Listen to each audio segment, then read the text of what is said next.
Hi, and welcome to another edition of WORT's 2021 Spring Election Candidate Debates.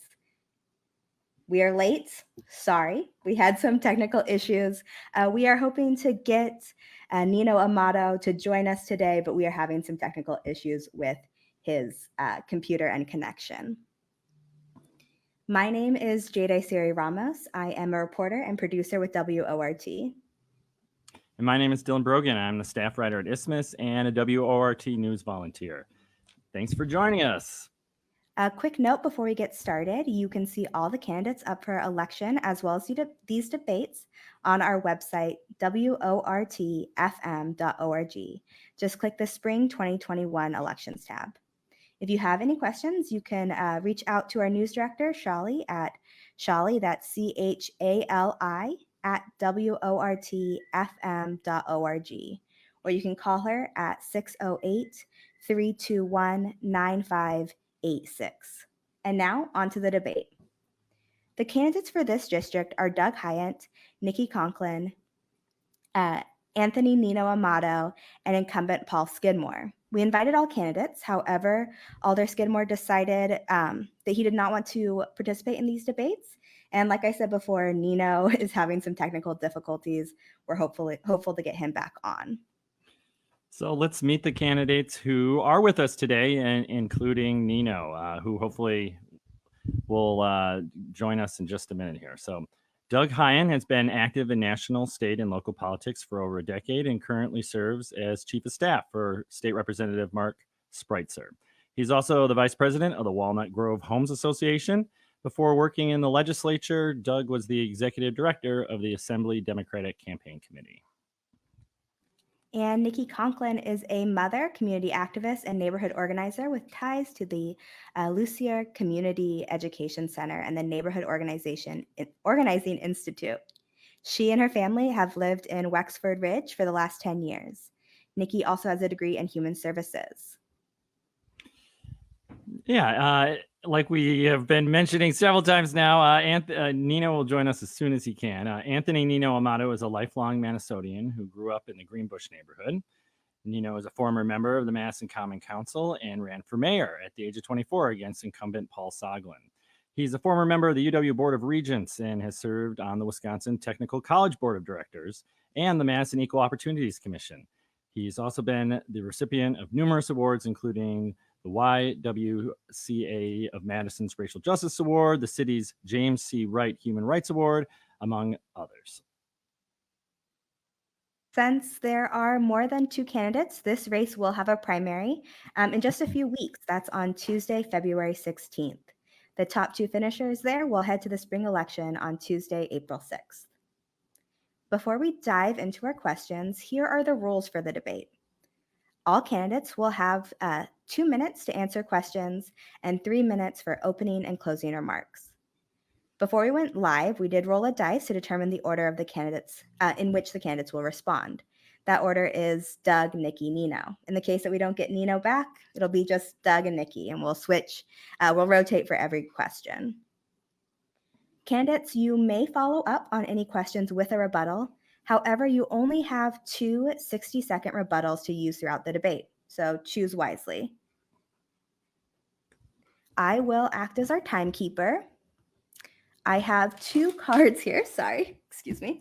I have 2 cards here. If I hold this one up, you have 30 seconds left to answer your question. And if I hold this up, you went over time. If you continue to talk for longer than that, I will mute your mic. Your mic will also be muted when the other candidate is speaking.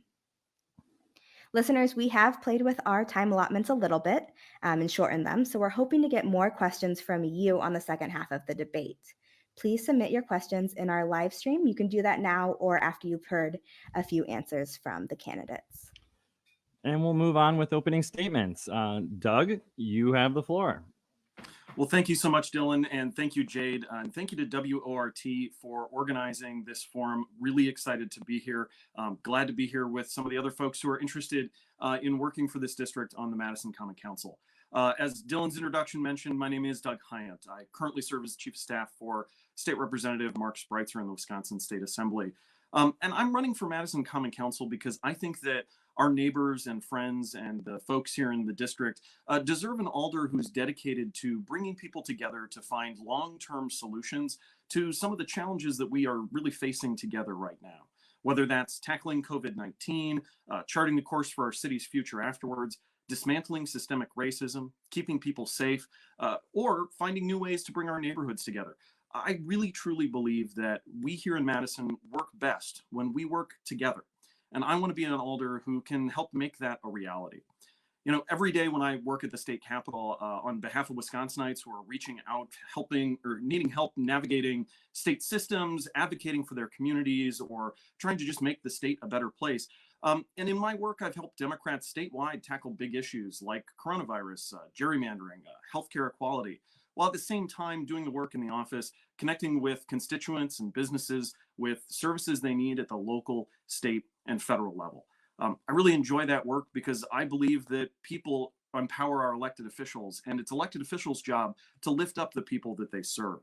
Right now, I don't know that we're getting that from our representative on the council. And so, especially these days, as we face a deadly pandemic, and it's very clear that we need effective, collaborative, and responsive government at every level, I really think that we need a new voice on the Madison Common Council, and that's why I'm running today.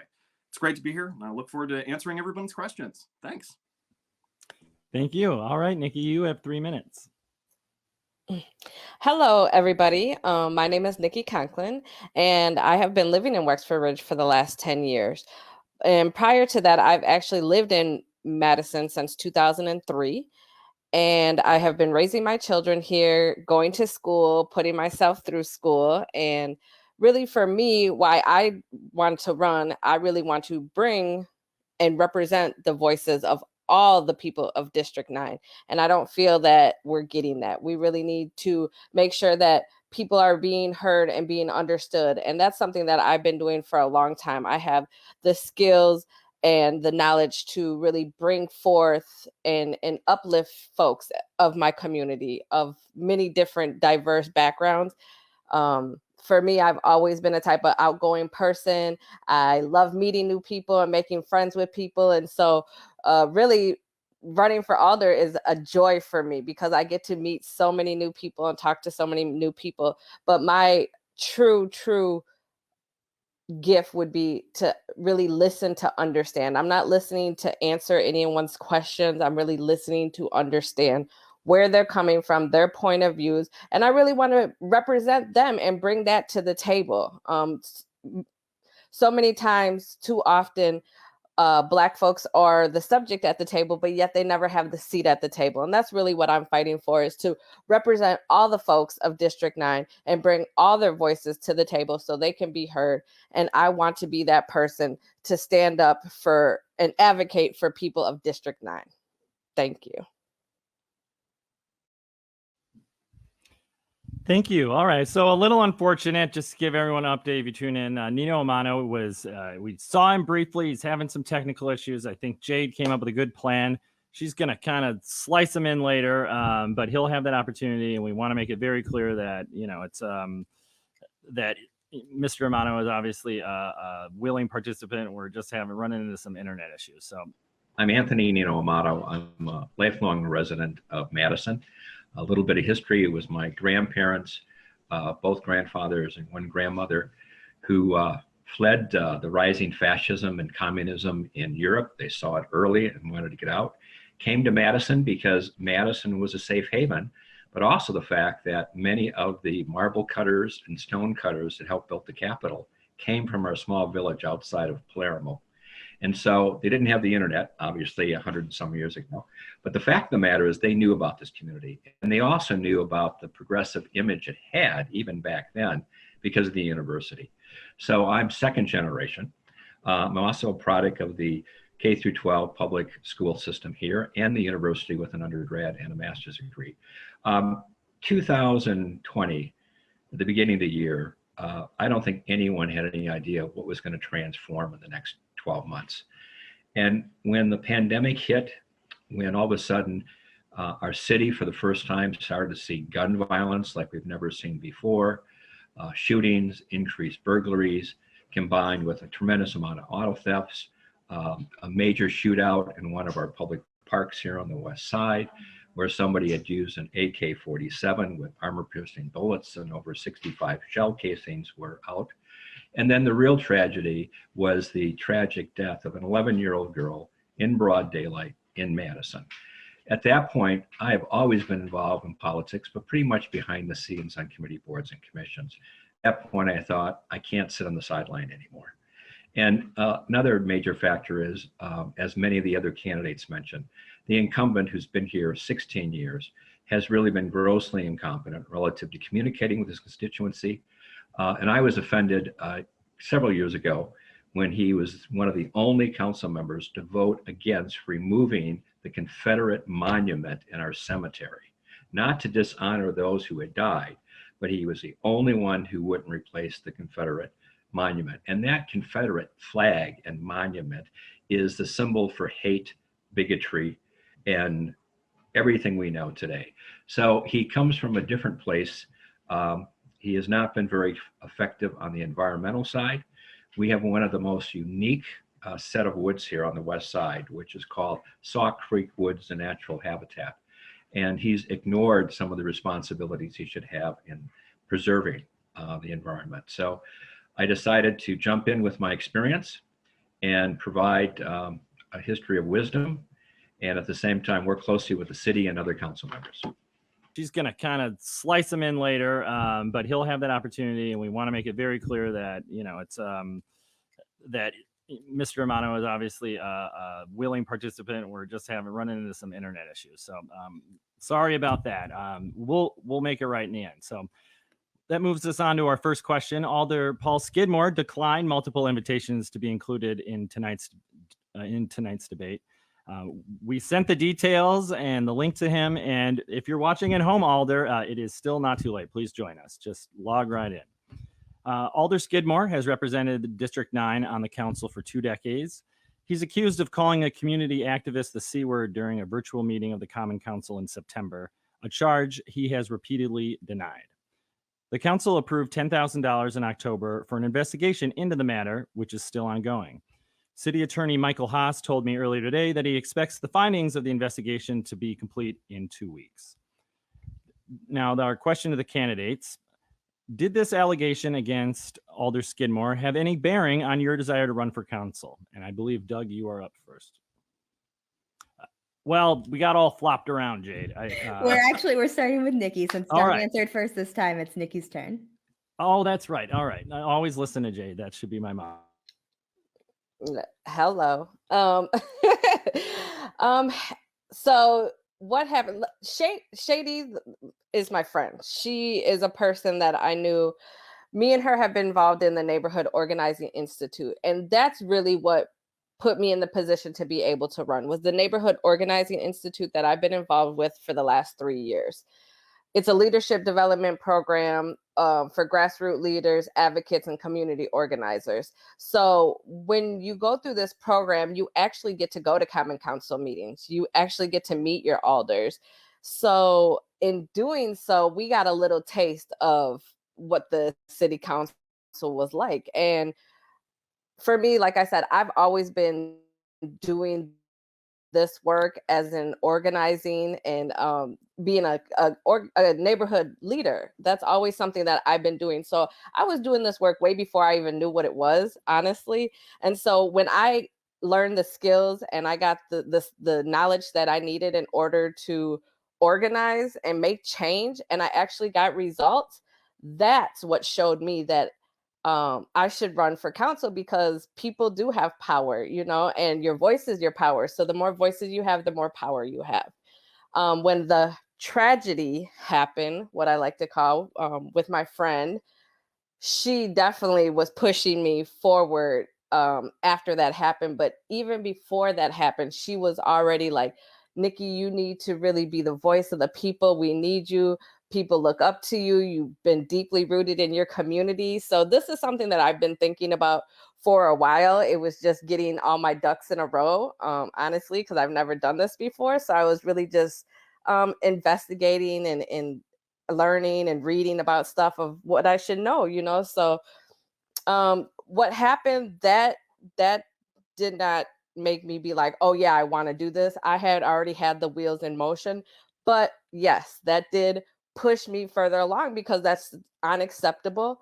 It's degrading, and quite frankly, I don't want to be represented by somebody like that.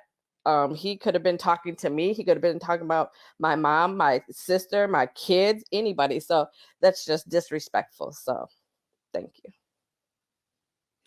Thank you very much. Jade, it's Doug's turn, right? All right, Doug, I believe you have 2 minutes, right? Yes, 2 minutes. Great. Well, I think at the end of the day, the fact of the matter is what happened in the council meeting that night wasn't acceptable. It wasn't okay. And we all have to say that and talk about that. But it wasn't the reason that I ran for Common Council. I mean, local government should be accessible. Council members should be responsive and respectful to their constituents. And I think that incident just highlighted the problem that we have here in our district of an alder who is neither of those things and hasn't been for a long time. As I've talked to neighbors and friends and folks who live here in the district, it's not just been one thing that folks have talked about. People are frustrated that they don't get responses when they contact their alder with a question about the city. They are frustrated when they don't know what's happening, or they find out about a city meeting that suddenly is happening that they never heard about, even though their alder should have known and could have reached out to them. When I announced to run for city council, it had been over a year since Alder Skidmore had actually updated his City of Madison website, something that a lot of other alders do every single week. Now, since some of us started running, that website's become a lot more active. But in that year where it sat silent, we had a global pandemic that killed thousands of Wisconsinites. And we had all sorts of other events like protests, impeachments, all sorts of things happening that were important on a national level, but that had local impacts too. I think that our alder needs to be doing a really good job of making us feel like we understand what our city government is doing for us. So communication is actually one of the biggest things that I've been running on and the biggest things that I've talked to folks about.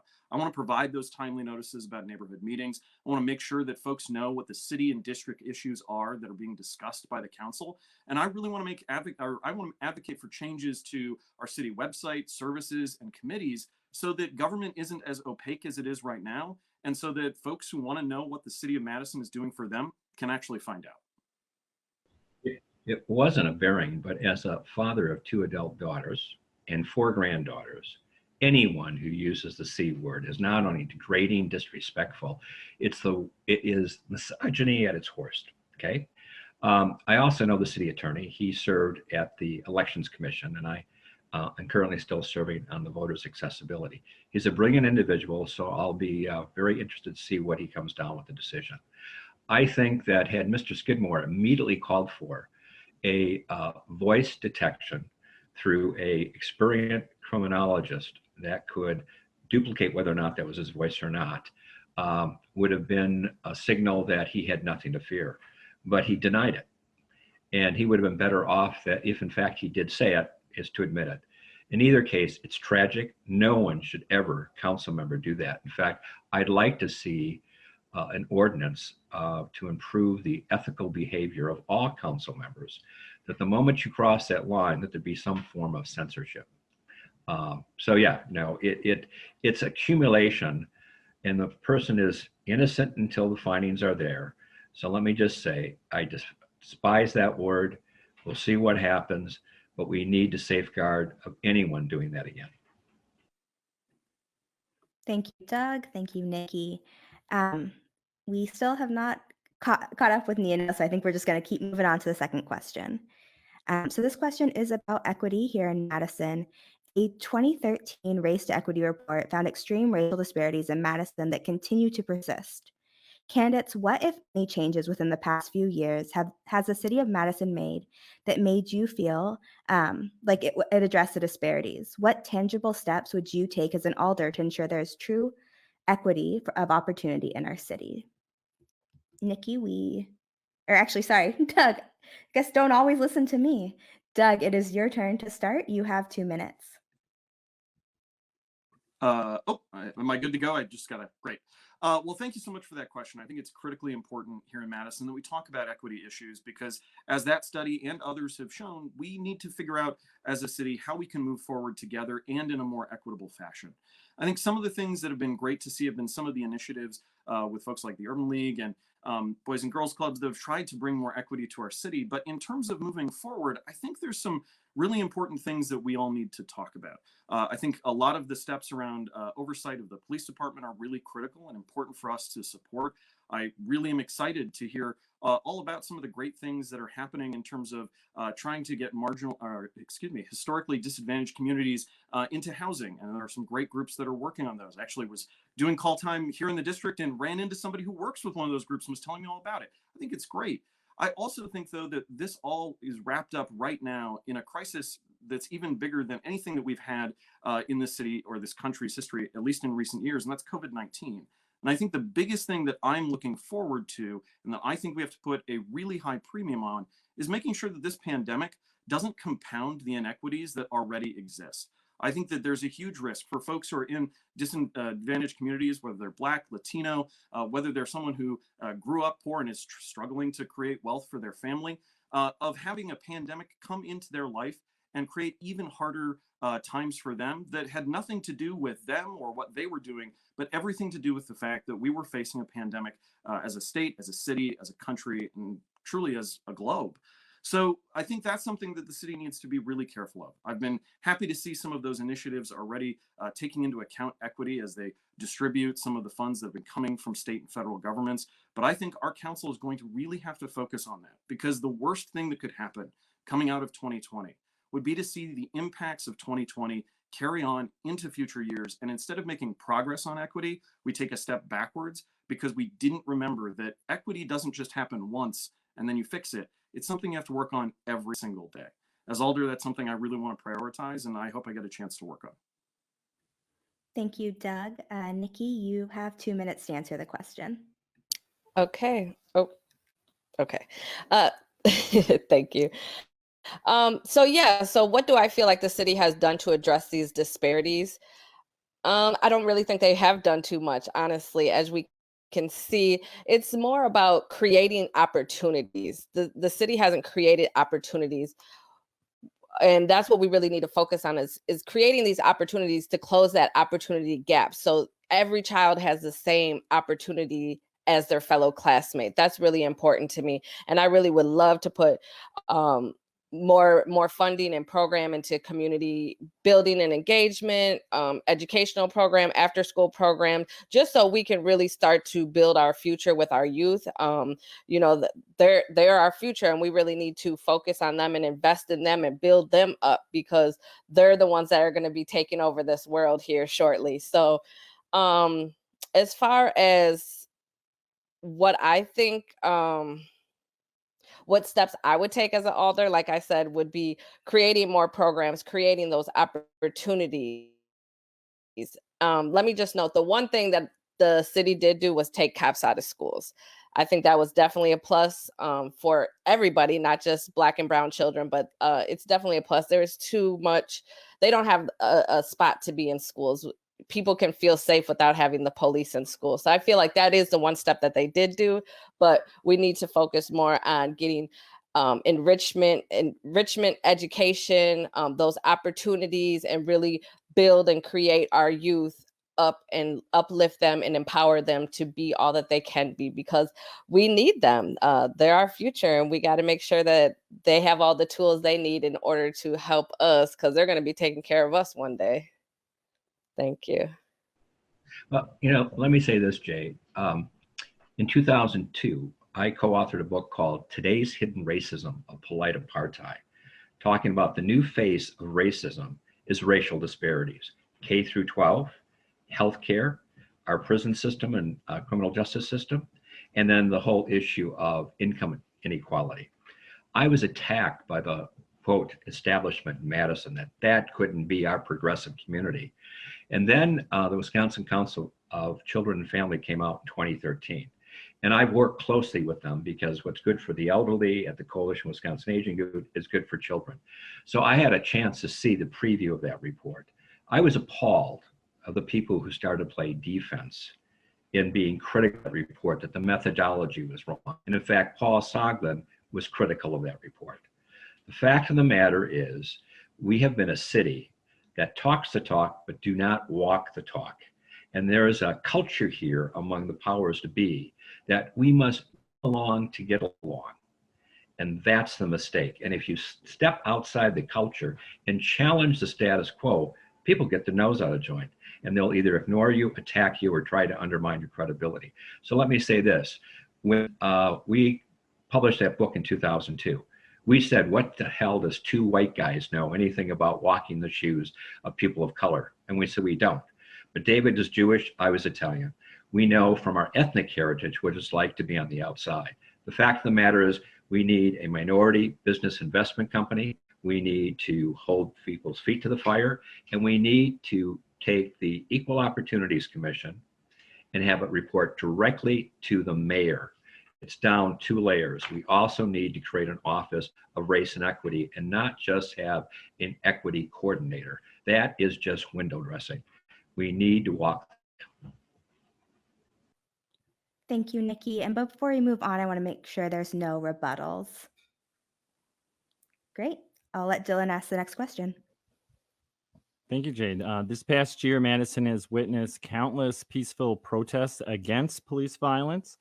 We've seen destruction downtown, and we have had greater public awareness of MPD's policies and procedures. The Madison Police Department, that is. One repeated point of contention is whether the city has enough police officers. Would you support increasing the department's commission force? And what is your position on body cams and potentially banning the use of tear gas? Let's start with Nikki. You have 2 minutes. So thank you. You're welcome. Wonderful question. No, I do not support having more police officers. And I do not agree with body cams or the use of chemical weapons. My whole thing is that there's enough police officers, and we need to be focusing and putting and shifting the money into different revenues, as in mental health advocates, AODA, substance abuse problems, and reform, so what we need to do is we need to make sure that people's mental health is being looked at. Time and time again, there's phone calls being made just asking for help. I need you to check on somebody. I need you to look into something. And all too many times police just go in there guns a-blazing, and that's not helping anything. And we really need to focus on making sure that we're sending the right professionals to the right job. The police officers can't be trained in every area. They can't be mental health advocates. They can't be substance abuse counselors. So we really need to make sure that we have the right people going to the right jobs. And with that being said, again, body cams, it's another way to racial profile people. They're not always correct. Technology is all correct, not always correct. We can't even get a candidate on this debate right now, so it's not always foolproof. And again, with the chemical weapons, absolutely not. Tear gas, in no shape or form, that's like not even humanly right. That's just a disgrace. To have that even used against you is just inhumane. And I think that we really need to fight for peace and justice, and a riot is really the language of the unheard. So we need to be open and listening to people so things don't escalate and get to the point of where they got to. All right, Doug. Thank you. Thank you very much for that answer. And Doug, do you think we need to hire more police officers? And what's your position on body cams and banning tear gas? Sure. So I think at the heart of this is the question of, do people feel safe here in Madison? And every single person, regardless of what zip code you live in or who you are, deserves to feel safe here in our city. And that's critically important to me. And it's something we all, I think, can agree on. So when we're thinking about how we make people feel safe, I think the first thing we have to say is that everyone here should agree that we want the best trained law enforcement that we can have. And from what I've read, Madison's police department is among the best trained and highly educated in the country, which is great. And we were, of course, looking back at history, an early leader in adopting and enacting community policing, thanks to the work of Chief Cooper. And I think the big thing about my approach to public safety is I'd like to see more collaboration. I'd like to see more public oversight and public input. And I'd like us to think about it as a problem to solve together, not something where we need to just grab headlines and go back and forth. I think body-worn cameras on police officers is something that we should test here in the city. I understand the criticisms of body cameras, but I think at the end of the day, more information is better. I don't know about all of you, but when the body camera footage came out during the murder of George Floyd, I did not feel any better for those officers. And it was very clear that what they were doing was wrong. And so I'd like us to test it here in Madison. I know the body camera subcommittee just put forward some recommendations. I'd like to make sure that those are fulfilled. I'd like to see what happens when we put those cameras on officers and make sure that they're doing what they're trained to do and doing the right thing. I also support initiatives that get at the root causes of crime. I agree with Nikki that mental health initiatives are critically important. I support the use of the CAHOOTS model that's being explored here in the city. And I also really do support the increased civilian oversight of the police department. I think our department should be open to having citizens review what they're doing. And, you know, when it comes to tear gas, for me, I think it's a complicated issue because I see friends of mine who are out protesting peacefully get tear gas, but I also see people like President Trump abusing that to take a walk to a church for a photo op, and that's wrong. So I think for me, it's about restraint, it's about training, and it's about making sure that we as the people in the city of Madison are able to say, yes, I know what the police department's doing, and I feel comfortable with how they are enforcing the law here in our city. So about hiring more officers, if you were elected, is that something you'd have to weigh at the time, or you? I think for me, it's not about less or more, but it's about whether or not it's effective. I've heard from officers and folks who are involved in policing about the stress on our officers right now, folks not feeling like they're supported and folks who are feeling overworked. I don't know about you, but when I feel that way, I don't make good decisions, and I'm not empowered with a gun and a badge and handcuffs. And I think that as we think about policing, it's important for our officers to have the training and support that they need to make good decisions. So it's something I'd like to see actual information on from the Madison Police Department, make that decision in coordination with the neighborhoods that are going to be under the watch of those officers to make sure that everyone is getting what they need from that. And we're not just spending money to feel better about public safety, but we're actually making our city safer. I think that's my answer on that. Is at the core of it, it's not about more or less, it's about what works. Nikki, maybe a good chance for 60 more seconds on your thoughts on this issue, or if you'd like.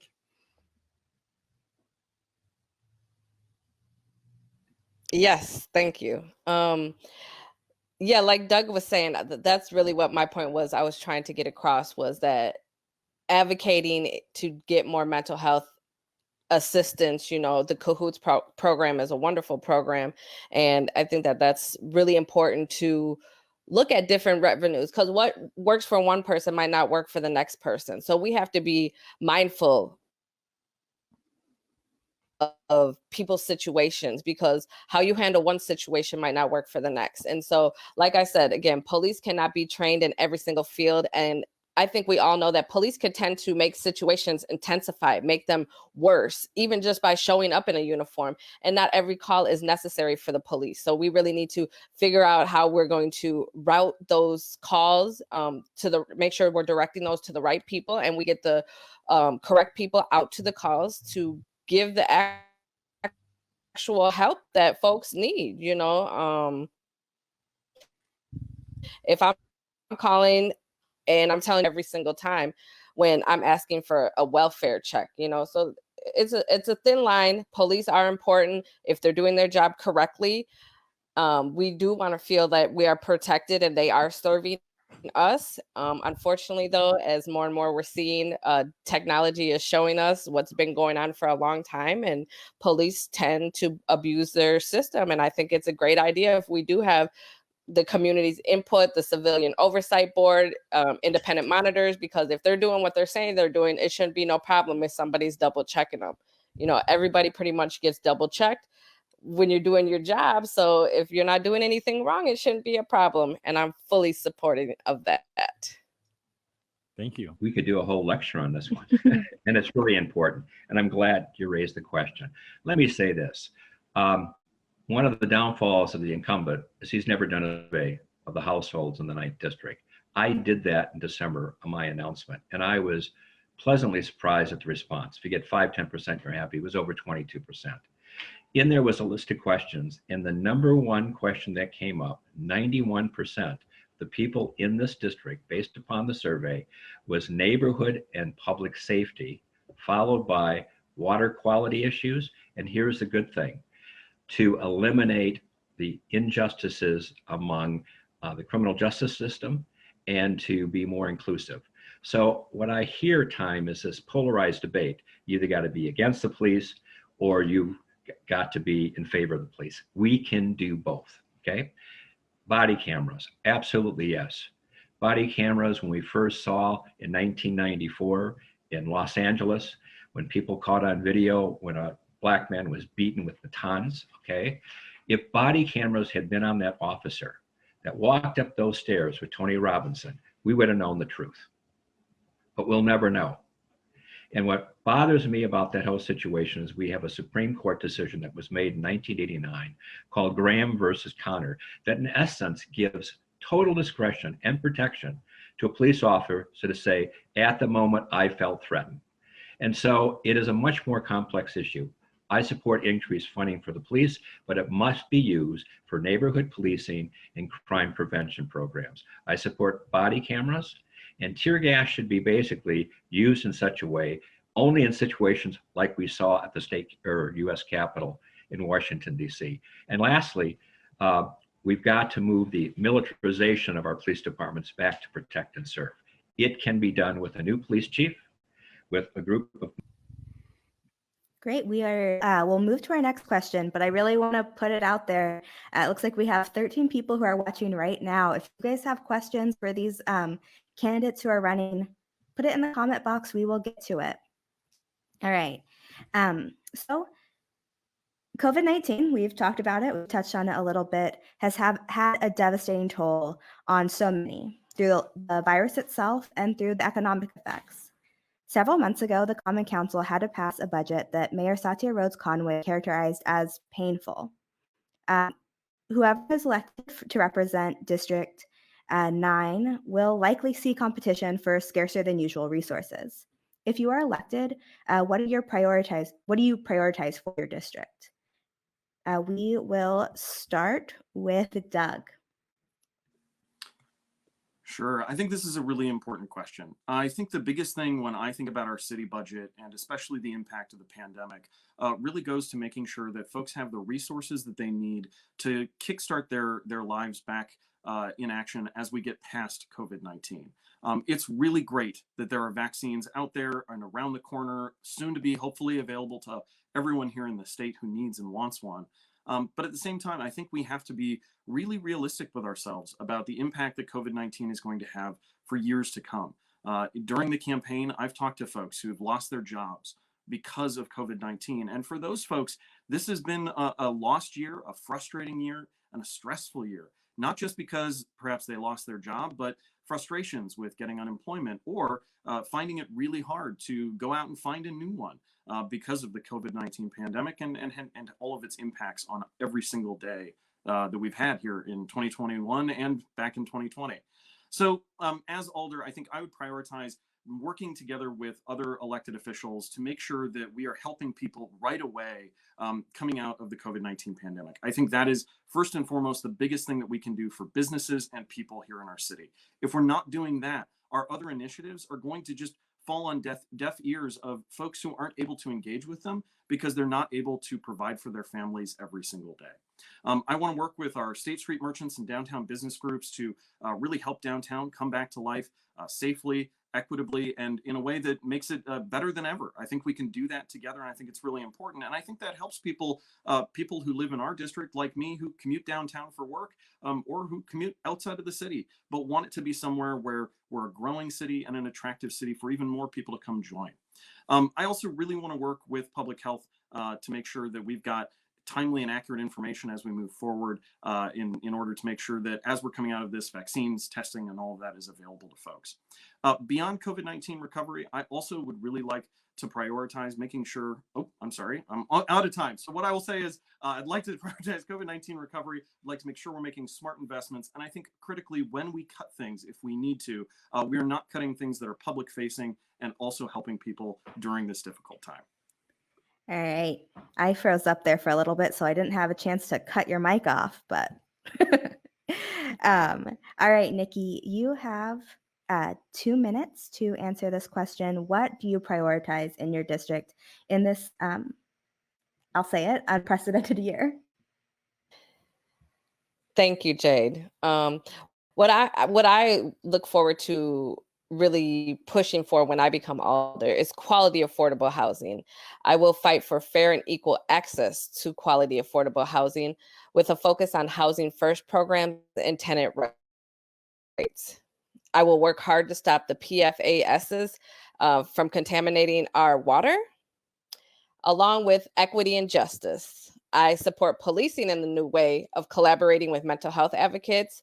I want to support more educational opportunities in hopes of closing the opportunity gap, which some folks may refer to as the achievement gap, but as I know it, it's the opportunity gap, to making sure that everyone has the same opportunities to achieve what they need to. And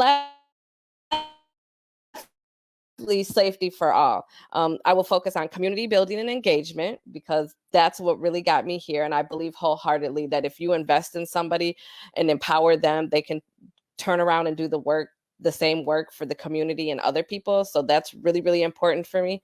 And I also know that when you invest in your community, crime rate tends to go down.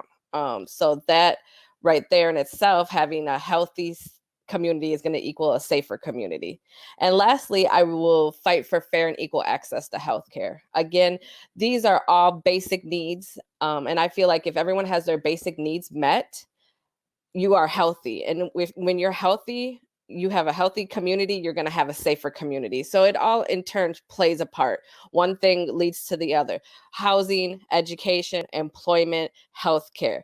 Those are basic needs that should be met and should be covered. And when all those are taken care of, you're feeling taken care of, you're healthy, you're happy, and in turn, you're safe, you make smart decisions, and everyone else around you is safe and smart. So thank you.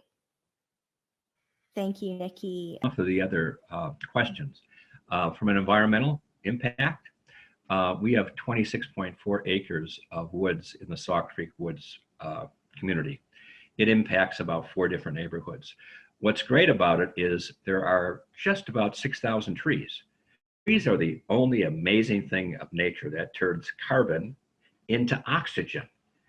But in 2018, our city council member wanted to build a stormwater treatment system, which I agreed, but it was over-engineered. And the exact quote was, "The Greenway will look considerably different." They were talking about taking down hundreds and hundreds of trees. So let me say this, we need a tree ordinance. Trees take carbon and turns it into oxygen. You can solve a water treatment problem, stormwater treatment, and still save the environment. Oakwood expanded their footprint. They're taking down all the oak trees that turn carbon into oxygens. Can't you move that footprint over? So we've got to use that as a main filter. The second thing is, I will support putting money back into the budget, the $1.1 million to the police department, so long as it's focused on neighborhood policing and crime prevention programs. And lastly, we need to think bigger than just Madison and transit. Under the Obama administration, he was going to give our state $804 million to build a high-speed rail. We should be looking at putting that back on the table so that when you look at the broader picture, if we're traveling to Milwaukee, Chicago, Minneapolis, instead of driving our cars, we're really reducing our carbon footprint. And then lastly, from a standpoint of issues, affordable housing, we've got to do a better job. Doug, is there any rebuttals, or Nikki, any rebuttals? Great. We'll keep it easy for you, Jade. Thank you. I appreciate it. That makes my life much more enjoyable if it's easy. All right, so we have a listener question. This is from Catherine. She is a Madison resident and a grandmother. She is concerned about carbon dioxide emissions. This is her question. The Common Council approves construction projects and makes decisions regarding public transportation. If you are elected to the Common Council, how much will environmental concerns like CO2 emissions impact your decision making? Nikki, we will start with you.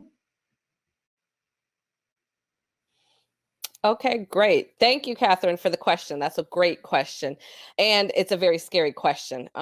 Honestly, I am full support of electrifying the transit system, making it having fair and equal access to the transit system. And what I recently just learned is transportation alone plays 41% into our CO2 emissions, and buildings, residential and commercial buildings combined, play 48% into our CO2 emission pollution in the air. So it's definitely on one of my top priorities right after the other three I just said. Environmental justice is important to me. It's also should be important to all of us. I want safe, clean drinking water for myself and my children and my community and everyone around me. And also, like I said, electrifying the transit system is important, but also trying to get more electric cars on the road, but that in turn also means that we need more electric charging stations. So having those put in place and new developments being built up, those should definitely, in grocery stores, excuse me, those should all start going in, and really we need to start pushing as the Madison population is growing. We know that making it safe for people to get to their doctor's appointments, kids' school events, just their employment themselves. The less people we have on the road and we're able to publicly transport them to where they need to be, an electrified system is going to be saving our world. And climate change is real, and we need to really do what we can on our part to put an end to that, or hopefully help combat that, so we can have Mother Nature here and Mother Earth here for a long time to come. Thank you. Thank you, Nikki. All right, Doug, how much will environmental concerns impact your work as an alder? Well, I think it's a great question and an important one as we're thinking about the future of our city, our state, our country, and our entire globe. Climate change is real, it's coming, and as a young person who's looking forward to hopefully being able to keep my house on this hill for a while, it's something that for a city with lakes and access to fresh water, we've got to think about these things. I certainly think that before the COVID-19 pandemic hit, most days you'd find me catching a bus from my neighborhood here in Walnut Grove all the way down to the state capitol, taking part in that transit system as just one small way of trying to reduce my personal carbon footprint. But it's also not just about the climate crisis. I think taking steps to address global warming and the climate crisis is actually going to be helpful here in Madison, because for us, one of our biggest resources is our scenic beauty, our natural resources, our awesome lakes. When folks come here over the summer to visit, that's what they want to go look at. So we've got to make sure we take care of those natural resources and our climate so that we can continue enjoying them. I think that, as we think about that, though, we do have to make sure that as we're growing as a city, we're also growing responsibly. Urban sprawl isn't something that folks should take for granted. So I'd like to work with our development partners, business partners, to redevelop here in the city and make sure that we're meeting the density that we can actually support, and a density that matches the growth that our city is going to have. We're one of the fastest growing, if not the fastest growing community here in Wisconsin. The census is coming up. In dealing with redistricting, we know that the Dane County is growing, Madison is growing, because people want to live here. So we need to have a really clear plan on how we as a city are going to move forward. And I appreciate the efforts of the mayor, especially when it comes to the climate crisis and the steps that she's taken.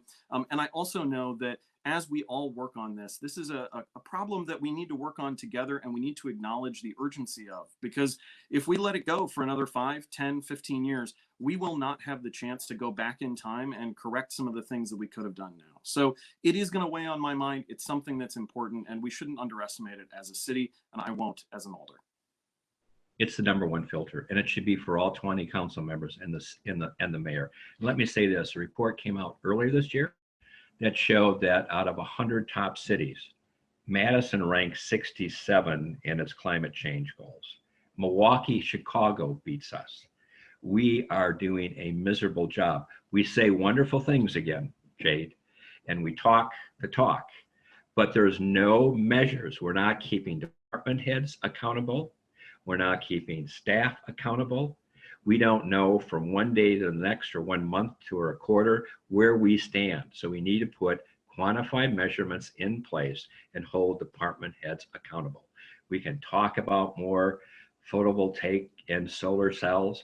And let me say this is dear to my heart. I've been teaching 6 years now at UW-Platteville Engineering School on sustainability policy and renewable energy. And I have an energy background from what was a progressive utility once upon a time until it got required by a Neanderthal utility. But the fact of the matter is the environmental thing is key. So measurements in place and hold people's feet to the fire. And here's another thing about the budget. The mayor cut the budgets in sorts. One of her proposals was to eliminate leaf pickup. Okay, so now we're going to spend $10 million on stormwater treatment. If we don't have leaf pickup, that will do severe damage to our lakes within 1 year. And when I was on the council as a graduate student back in the 70s, we basically came up with leaf pickup. So what I'm saying is you can't create a budget that's disjointed. You got to look at every implication. We got to come together and we have to have filters. And I think I can help the council along in doing that because I've done it. And I have a proven environmental record that I don't think anyone could challenge. Well, our time is short, and we're moving on to final remarks, for which all the candidates have 3 minutes. And the way it worked out, Doug, you go first with 3 minutes. Oh, am I good to go? All right. Yes, you are. Thank you so much for joining us tonight and for your thoughtful answers. Yeah, well, thank you both for doing this. Dylan, thank you for jumping on to WORT. And Jade, thank you for organizing this. Really appreciate the opportunity to do this here today. I just want to say, first and foremost, I'm disappointed that our alder didn't join us tonight, but I'm not surprised. I think as I've talked to our neighbors, talked to our friends, the issues that have really come to the fore all center around the most basic issue for every elected official, and that's communicating with your constituents. And I hear too many stories of folks who are finding out about meetings before they have a chance for meaningful input or impact. Too many folks who've had too many emails or phone calls go unanswered by our alder, and that's wrong. And as our alder, that's my first priority, to make sure that everyone out there listening, watching, whether you're live here with us right now or in the future, feels heard by local government and specifically by me as your alder, your elected official on the Madison Common Council. I think that with that communication, I'll be able to take a set of priorities to the council that include things like COVID-19 relief, public safety, concerns for our environment, chief among them as well, and other issues like housing that have come up today, transportation, that are actually reflective of the issues that people here in the district want to see addressed by the Madison Common Council. I think it's critically important that our alder is available, and I want to do that for all of you. So again, my name's Doug Hyatt. I'm really hoping for your vote on February 16th here in the District 9 primary. I appreciate so much the chance to have a conversation with Nikki. I'll hopefully look forward to having one with all 4 of our candidates here soon, and really appreciate the time. Thanks so much, and I hope to get your vote. All right, Nikki Conklin, closing remark. Thank you for joining us today.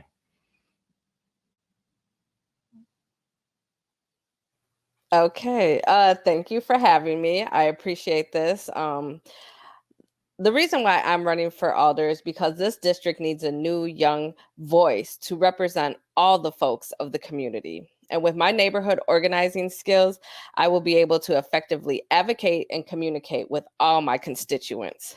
As a community activist, mother, first-generation college graduate, and deeply rooted neighborhood leader, I have experienced firsthand the issues that need tackling in this district. As a Black mother with a degree in human services, living, working, and raising her children in poverty in one of the most segregated districts in the most segregated states, I have the lived experiences no other candidate has and the skills needed to bring change. as I said earlier, my priorities are going to be quality, affordable housing, equity and justice, and safety for all. Thank you. Let me say this, there's 4 of us running. The incumbent did exactly what I think we all expected was not going to show up, which is a mistake on his part, but it's just who he is. I think if any of the other 3 challengers should win, that'll be a good thing for the 9th district and for the city. The reason I'm running and not backing the other ones is because I've been there before. There's a philosophy in City Hall that mayors and council members come and go, and department heads stay forever. And if they don't like you treading on their sandbox or tower, they will undermine you or stall you. It will take Doug and Nikki at least a year, if not 2, to figure out where it works. I can hit the ground running, and I bring a wealth of knowledge and know-how to hold the bureaucracy accountable. The other thing is that we need to do an assessment on public health when we get through this crisis. The reason I say that is Mark Pocan and I co-chaired, before he was a congressperson, in 2000, the unification or merger of the city and county public health departments. For 50 years of debate, everybody wanted to do it. Mark and I got it done. One of the things we said we needed to get it done was greater efficiencies, eliminate confusion of having 2 offices across the street from each other. But what if we have an epidemic or a pandemic? And look what happened. But the other thing is the assessment is, I want to know how the vaccine's delivered, because in the 1955 polio epidemic, I was one of the victims. I have a left leg that isn't to where it should be. I don't show it, but it's there. My point is this: the last place that got the vaccine was in South Madison, the Greenbush community, which is African American, Italian American, Hispanic, Jewish, and several Asian families. I want to make sure how those vaccinations are delivered and what we can do to improve it. And then I think lastly, what we need to do is look at restructuring government. Status quo can no longer stay. There's too much authority in the hands of the mayor's office and little control in the council. The council needs a full-time staff of financial auditors that will hold agencies accountable, track what they're doing, track what they're not doing, and in some cases, even do zero-based budgeting to find out all the things they've been layering up year after year, piling on top of the budget, so we can basically say, oh, we have greater visibility. If the city just put together a simple thing called QuickBooks, we would know more of what the hell's going on. There is no excuse, but when you're in the bureaucracy, you want to protect your turf. It's time for the bureaucracy to be more transparent. And I've done this before in the public and private sector. So I'm looking forward, if I'm elected, to make those changes, but most importantly, work with others to make it happen. One person can't do it by themselves. Thank you both so much for joining us today. As a brief note, like we said at the beginning, we did run into technical difficulties connecting with District 9 candidate Nino Amato. He wanted to participate, but it just didn't work out. I'll be connecting with Nino and asking him the same questions you heard from our candidates during this debate. And through the magic of audio editing, we will be able to hear all the candidates in the dialogue. I'm so sorry again, Nino. Best of luck to all of you in the primary. I'm Jade Seri Ramos. If you can hear my dog in the background, she is having a dream. And I am the producer of all election debates this season. Well, thank you, Jade, for all your service in doing that. And my name is Dylan Brogan. I'm a staff writer at Isthmus. Shali Pittman is the news director at WORT. Thanks again to our candidates. The primary for District 9 is Tuesday, February 16th. So make sure to vote.